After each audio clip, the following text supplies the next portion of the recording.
बचपन में ही जिसके साथ हम अपनी जिंदगी गुजारते हुए बड़े होते हैं उसी को ही हम कुछ नहीं समझते और किसी को पहली नजर में ही अपना समझने लगते हैं और बचपन की वो गुजारे हुए वो लम्हे वो यादें भुलाकर एक अजनबी के साथ चले जाते हैं और बाद में ठोकर खाने के बाद बचपन की यादों में ही डूब जाते हैं। हाय दोस्तों, मैं पंकज राज आज आप लोगों के बीच में माँ की ममता की सच्ची कहानी। एक गांव में समीर नाम का लड़का रहता था। बचपन में ही पिता की मृत्यु हो जाने के कारण परिवार की आर्थिक स्थिति बड़ी दयनीय थी। समीर की माँ कुछ पढ़ी लिखी तो जरूर थी, लेकिन उतनी पढ़ाई से नौकरी कहाँ मिलने वाली थी।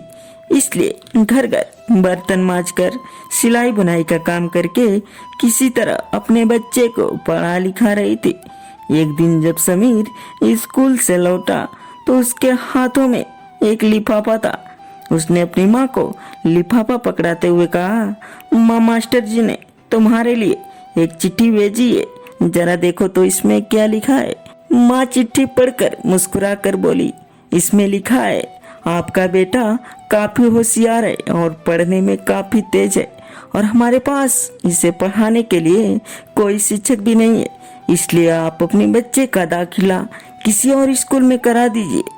माँ दिन रात मेहनत करके अपने बेटे का दाखिला किसी दूसरे स्कूल में करवा देती है और बहुत सा बीत जाने के बाद वह लड़का सरकारी नौकरी पा जाता है और अपनी माँ को उसी हालात में छोड़कर वापस चला जाता है। और माँ मौत से तड़पते हुए भी भगवान से दुआ मांगती है। वो बोलती है, हे भगवान, मेरे बच्चे को सही सलामत रखना। दोस्तों, हम पढ़ लिख कर बड़े होकर कुछ बन जाएं, इसके लिए माँ न जाने कितनी कुर्बानियां देती है।